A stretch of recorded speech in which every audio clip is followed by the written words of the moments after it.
नमस्कार दोस्तों, स्वागत है आपका एक और इंटरेस्टिंग वीडियो में जिसमें आज हम 3 हॉट डेस्टिनेशन कवर करने वाले हैं यूरोप के अंदर, जो है इटली, फ्रांस और जर्मनी। ये तीनों ही कंट्रीज काफ़ी टॉप डिमांडिंग कंट्रीज यूरोप के अंदर, काफ़ी सारे इंटरनेशनल स्टूडेंट्स इन तीन ही कंट्रीज में आते हैं। तो मैंने सोचा एक कंपैरिजन किया जाए। Comparison means detailed comparison, and उससे आपको पता चल जाए कि कौन सी कंट्री आपके लिए बेस्ट होने वाली है। सब कुछ डिस्कस किया है, tuition fees, living cost, total cost, admission requirements, barriers, visa requirements, कितना funds and every single thing जो डिटेल वीडियोस हमारे होते ही है। तो अगर हम बात करें ट्यूशन फीस की दोस्तों, तो मैं स्पेसिफिकली पब्लिक यूनिवर्सिटीज़ की बात करने वाला हूँ। इटली में मोर देन 50 पब्लिक यूनिवर्सिटीज़ है, फ्रांस में मोर देन 70 एंड जर्मनी में मोर देन 300। तो जर्मनी में नंबर ऑफ यूनिवर्सिटीज़ आपको ज़्यादा मिल जाएगी। अगर इन्हीं की हम ट्यूशन फीस की बात करें, सोनली पब्लिक यूनिवर्सिटीज़, प्राइवेट पे डिस्कशंस नहीं करने वाले हैं। तो इटली में जो पब्लिक यूनिवर्सिटीज़ की ट्यूशन फीस है वो 500 यूरोस पर ईयर से स्टार्ट हो जाती है। वहीं अगर हम जर्मनी की बात करें तो वो 300 यूरोस पर ईयर से स्टार्ट हो जाती है। और वहीं अगर हम फ्रांस की बात करें तो 2500 यूरोस पर ईयर से स्टार्ट होती है। आपको फ्रांस की वेबसाइट्स पर जब आप देखोगे तो आपको 600 भी दिखेगा, but that is for European students. हम नॉन यूरोपियंस के लिए ये फीस स्ट्रक्चर होने वाला है।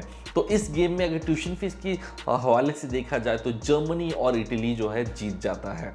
वहीं अगर हम लिविंग कॉस्ट की कंपैरिजन करें तो लिविंग कॉस्ट इटली में जो है आपका अंडर 700 यूरोस पर मंथ में हो जाएगा।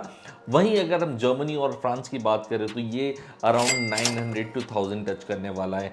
तो लिविंग कॉस्ट के हवाले से इटली में आपका थोड़ा कम में हो जाता है। एंड लिविंग कॉस्ट में थोड़े वेरिएशंस इसलिए भी हो सकते हैं क्योंकि क्या होता है कि आप किस रीजन में रह रहे हो वो बहुत मैटर करता है। फॉर एग्जाम्पल, अगर पेरिस और बर्लिन में रहोगे या रोम में रहोगे तो वो आपको थोड़ा सा एक्सपेंसिव होगा, और अगर इनके आसपास या आउटस्कर्ट्स एरियाज में रहोगे या टाउन्स में रहोगे तो वहाँ पर थोड़ा सा कम होने वाला है। इंटेक्स की बात करें तो इटली में सिर्फ एक इंटेक है। वहीं अगर हम जर्मनी की बात करें तो जर्मनी में आपको जो है अप्रैल इंटेक मिल जाएगा और सितंबर इंटेक मिल जाएगा। वहीं अगर हम फ्रांस की बात करें तो आपको जो है 2 इंटेक मिल जाएंगे, जो कि अगेन सितंबर और जनवरी होने वाला है। Now most important admission requirements. तो इटली की बात करें स्पेसिफिकली तो मिनिमम 60% आपने जो भी एजुकेशन किया है वो उसमें, और साथ ही साथ आइल्स में अगर 5.5 बैंड्स हो जाए तो। अच्छा, यहाँ पर एक और चीज़ है कि कुछ universities, more than 15 universities will accept you without IELTS too. तो यहाँ पर विदाउट आइल्स वाला ऑप्शन भी है। वेयर अगर फ्रांस और जर्मनी की बात करें तो ये विदाउट आइल्स वाला ऑप्शन नहीं है। फ्रांस की एकेडमिक रिक्वायरमेंट यानी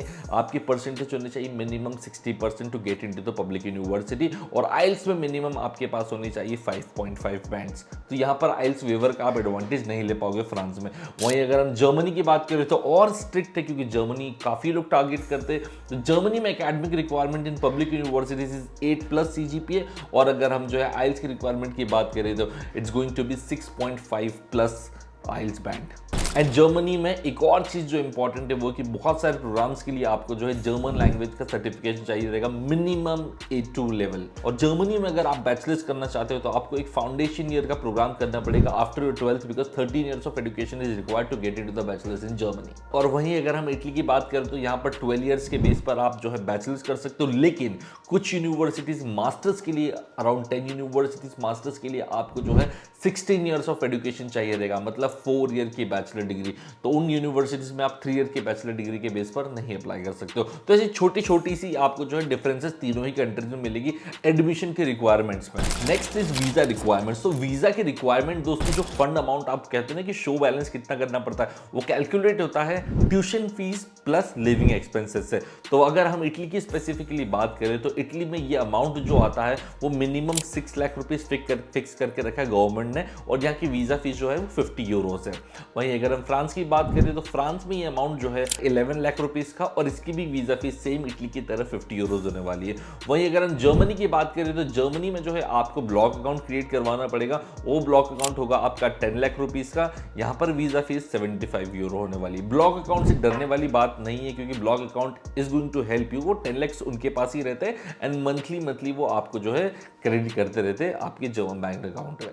अगर अगर पोस्ट स्टडी वीजा की बात करें तो इटली में post study visa is 1 year, France में it's of 2 years and Germany में इज 1.8 मंथ्स, मतलब आप कह सकते हो 1.5 ईयर। तो यहाँ पर जो है फ्रांस जीत जाता है पोस्ट स्टडी वीजा की रेस में। यही टाइम पीरियड होता है जिसमें आपको जॉब ढूंढना रहता है। तो मुझे लगता है कि आपकी जॉब तो 1 साल के अंदर ही लग जाएगी और उसके बाद you can renew the residence permit as long as you want. यहाँ पर पोस्ट स्टडी वीजा जिसे जॉब सीकर वीजा भी कहा जाता है, तो वो अगर कम भी हो तो भी इट डजंट मैटर, 6 मंथ से ऊपर होना चाहिए, that is more important, right. अगर हम पीआर अपॉर्चुनिटीज की बात करें तो इटली में 5 इयर्स, फ्रांस में 5 इयर्स, लेकिन जर्मनी में 2 to 4 इयर्स। थोड़े से डिफरेंसेस यहाँ पर आपको एडिशनल मिल जाते हैं जर्मनी में अगर आप पीआर लेना चाहते हो तो, but rules are strict. Whereas France और इटली में रूल्स इतने स्ट्रिक्ट नहीं है, तो 5 साल अगर रह भी लोगे तो आपको पीआर आसानी से आप अप्लाई कर लोगे। तीनों ही कंट्रीज में पीआर अप्लाई करने के लिए आपको वहां की लैंग्वेज आनी चाहिए।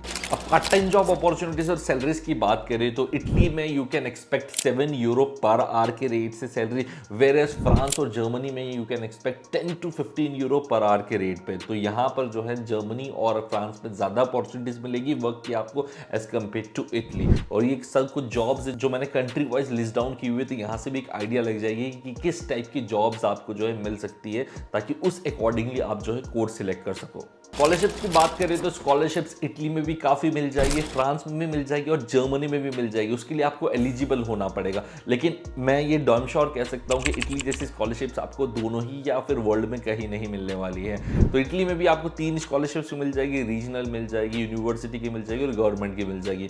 वैसे ही फ्रांस में भी आपको मिल जाएगी और जर्मनी में मिल जाएगी। जर्मनी की सबसे फेमस स्कॉलरशिप है डार्ट स्कॉलरशिप। और मोस्ट ऑफ दी स्कॉलरशिप्स में बेनिफिट जो होते हैं वो आपका tuition fees completely wave of हो जाता है, जो कि वैसे ही कम होता है पब्लिक यूनिवर्सिटीज में। सेकेंड, आपके लिविंग एक्सपेंसेस बियर करने के लिए भी आपको जो है अमाउंट मिलता है। बट जर्मनी और फ्रांस में जो है वो स्कॉलरशिप्स आपको मेरिट बेस पर मिलती है, वहीं अगर इटली की बात करें तो वो आपको आपके इनकम के बेस पर मिलती है। अगर हम कंप्लीट प्रोसेस की बात करें, शुरू करते हैं हम इटली से, तो इटली में क्या होता है कि आपको यूनिवर्सिटी की वेबसाइट से आपको एडमिशन की एप्लीकेशन करनी होती है। एडमिशन करने की एप्लीकेशन करने के बाद 45 डेज में आपके पास एक्सेप्टेंस लेटर आ जाता है। उसके बाद आपको प्री एनरोलमेंट करना रहता है university.it वेबसाइट से, एंड देन उसके बाद डायरेक्टली आप जो है वहां से 4 सेंट में आपके पास समरी रिसीव होती है, एंड समरी रिसीव होने के बाद आप DOV अप्लाई करके जो है आपका वीजा अप्लाई करते हैं। DOV is recognition of your previous qualification. ये स्टेज में आपके साथ चलने वाली इटली की प्रोसेस। वहीं अगर हम फ्रांस की प्रोसेस की बात करें तो फ्रांस की प्रोसेस होती है उनकी एक गवर्नमेंटल एजेंसी कैंपस फ्रांस के थ्रू। तो कैंपस फ्रांस आपकी एप्लीकेशन को प्रोसेस करता है एडमिशन की भी, जिसके लिए वो 18,000 रुपीज़ की फीस लेते हैं। फिर उसके बाद आपका एक स्काइप इंटरव्यू होता है, आपका ऑफर लेटर आता है, फिर आप कैंपस फ्रांस के थ्रू ही जो है वीज़ा अपॉइंटमेंट बुक करते हैं, आपका NOC आता है, एंड देन फिर आप जो है वीज़ा के डॉक्यूमेंट सबमिट करके फाइनली जो है आपका वीज़ा आता है। इस तरीके से प्रोसेस होती है। वहीं अगर हम जर्मनी की बात करें तो जर्मनी में सबसे पहले आपको APS के लिए अप्लाई करना होता है, जिसका कॉस्ट आता है अराउंड 18,000 रुपीज़। उसके बाद आप यूनिअसिस्ट के थ्रू या फिर डायरेक्टली यूनिवर्सिटी की वेबसाइट पर जो है एडमिशन की एप्लीकेशन करते हैं। वहां से ऑफर लेटर रिलीज होता है। ऑफर लेटर रिलीज होने के बाद आपको एनरोलमेंट फीस पे करनी पड़ती है, ब्लॉक अकाउंट क्रिएट कराना रहता है, एंड वीजा प्रोसेस स्टार्ट होता है।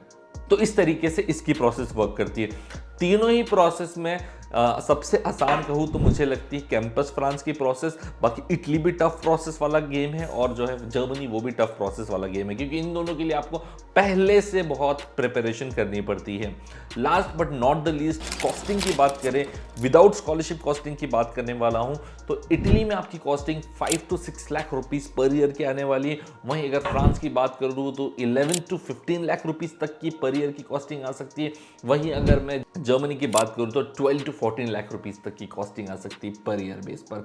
इन सब में अगर सबसे अफोर्डेबल और सबसे ईजीएस्ट ऑप्शन देखें तो वो इटली है। बस इटली में प्रॉब्लम क्या है कि टाइम बहुत कंज्यूम होता है, आपको 1 साल तक का वेट करना पड़ता है for the entire process. And Italy is quite trending this days because of low cost plus quality education and easy entry requirement. तो आई होप कि इस वीडियो से ये डाउट तो क्लियर हो गया कि कौन सी कंट्री आपके लिए होने वाली है, और इन तीनों ही कंट्रीज में से किसी कंट्री में आपको अगर काउंसलिंग सर्विसेज लेनी है तो आप इन नंबर्स पे कांटेक्ट कर जो है काउंसलिंग सर्विसेज ले सकते हैं एडमिशन, स्कॉलरशिप और वीजा की।